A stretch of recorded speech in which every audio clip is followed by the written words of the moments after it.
अभिषेक तिवारी जहाँ जाले तहाँ नया नया बाज बाजेला, नया नया गीत गौ नहीं होला। देखो तनी कि बाप रे बाप 5 साल पुराना उहे गीत के होता आ कि चमकता और नूर का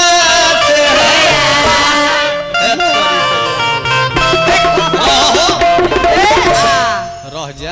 जा माने तो हम लोग के लाजो नहीं खेला करते। देखो बाज बाजेला तो कैसे बाजेला,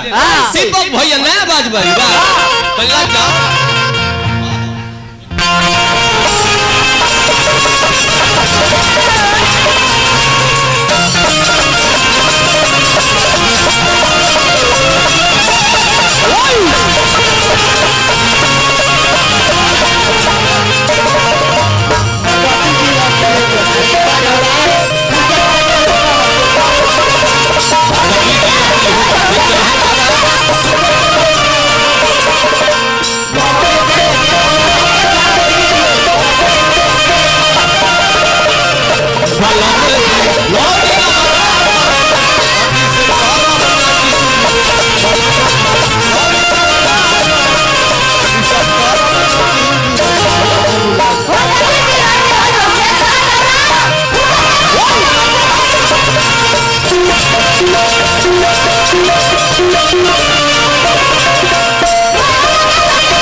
बाबा के बड़ लड़का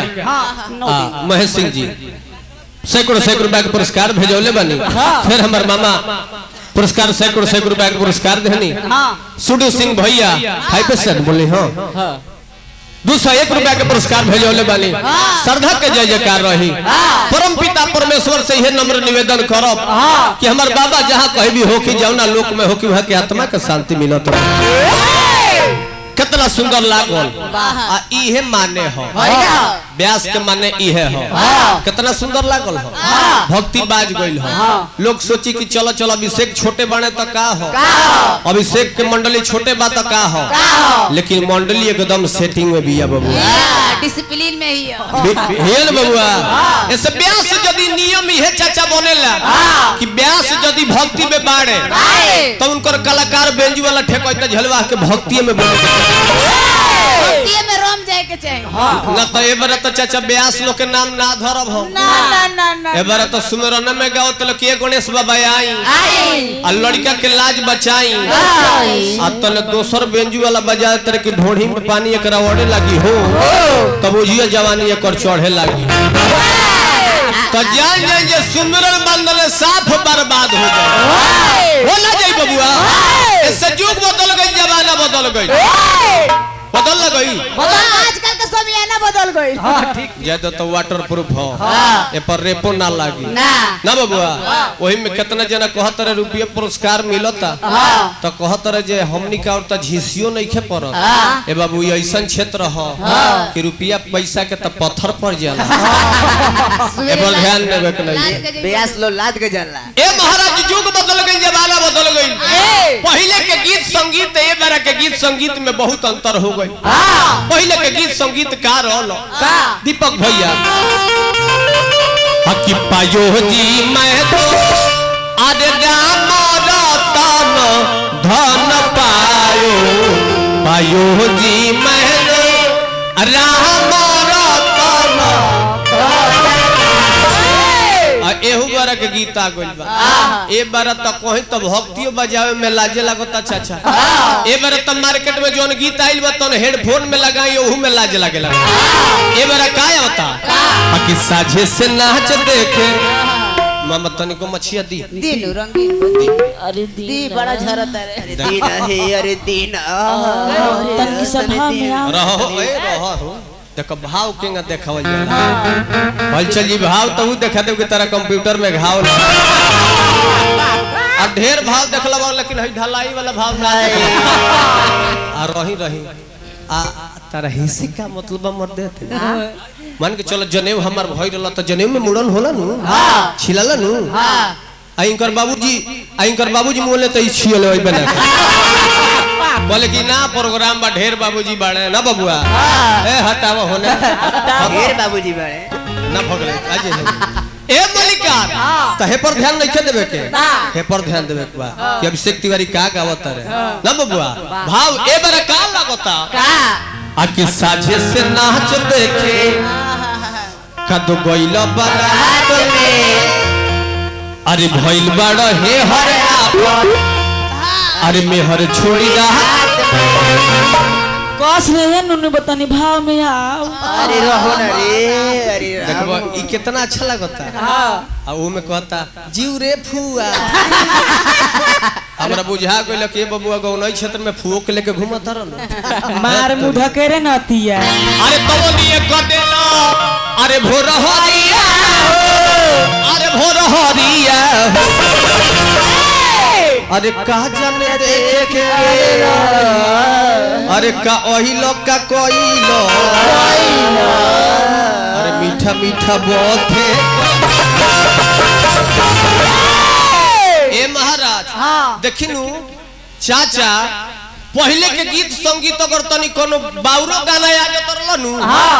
कभी लोग करा के मार्केट में नीमन साबित कर दी हां ए गाना के अर्थ बुझाइबे ना करेला साझे से नाच देखा गइल बारात में ए भाई तो शाम के गइल बड़े तो सुबह ही में नु आई है तो सुबह के बेरा मामा भैरवी के टाइम हो जाला और भैरवी गावे गावे ठुमरिए गा देला तो दिक्कत हो गणेश बाबा के दरबार में चले के बा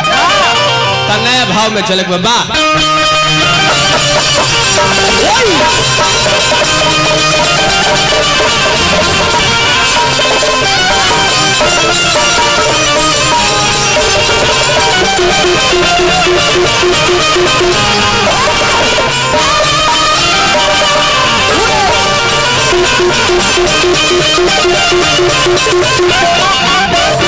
हजार रुपया पुरस्कार आई आकर्ष बबुआनु सैकड़ों रुपया पुरस्कार देहनी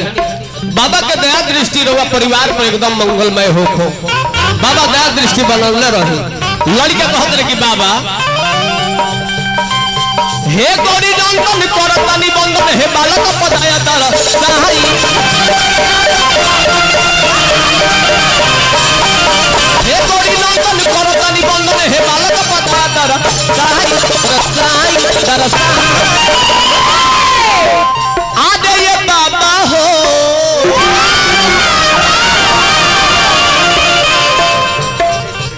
आई हम परमादरणीय रंजीत सिंह चाचा जी बहुत बहुत पुरस्कार दिल बनी राहुल बबुआ भी पुरस्कार दिल बने माता रानी से गुजारिश है दिन द्वारा चौगुना होके लड़का कहत रहे आई आई आई हमारा सुमिरन में आई आई आई हमारा सुमिरन में हे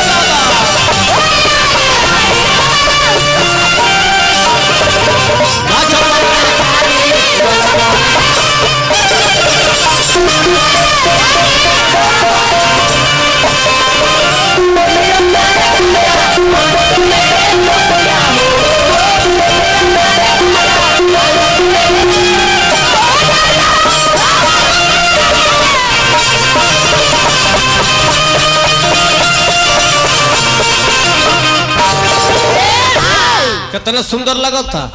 गणेश बाबा के भजन हो तो सुमिरन वंदना चाचा जी ऐसे ही हमने के 30 मिनट 40 मिनट दिहल जाला कि व्यास लोग कोनो नीमन नीमन बात कही इतना खराब लागल हो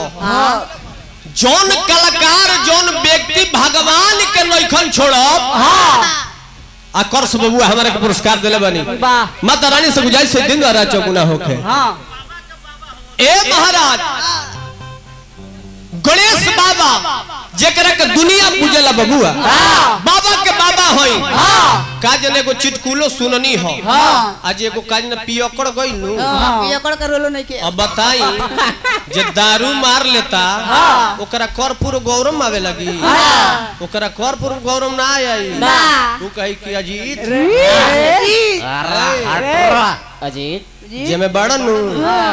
तार लालक ना होई हमार ओहू में इतना खराब बात कहतर की पियकड़वा ना बबुआ अपना मुंह से ए बेटा गणेश हमको ने किया ही दादा बाबा ही जौन व्यक्ति भगवान गणेश के बेटा कह देहले कहले कि ए बेटा गणेश तार बेटा हुए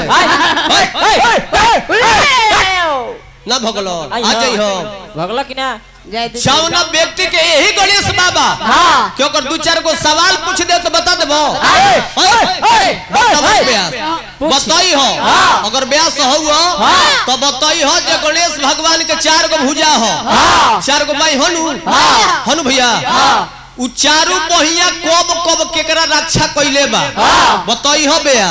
तो गई हो ना तो अभिषेक लगे मर गई मर देख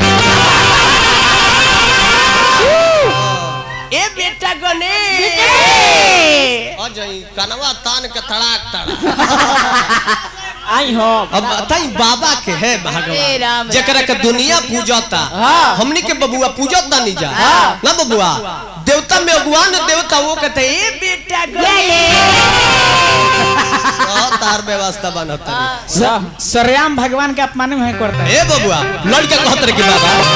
तो एक दंत दाया बंत आचार्य भुजा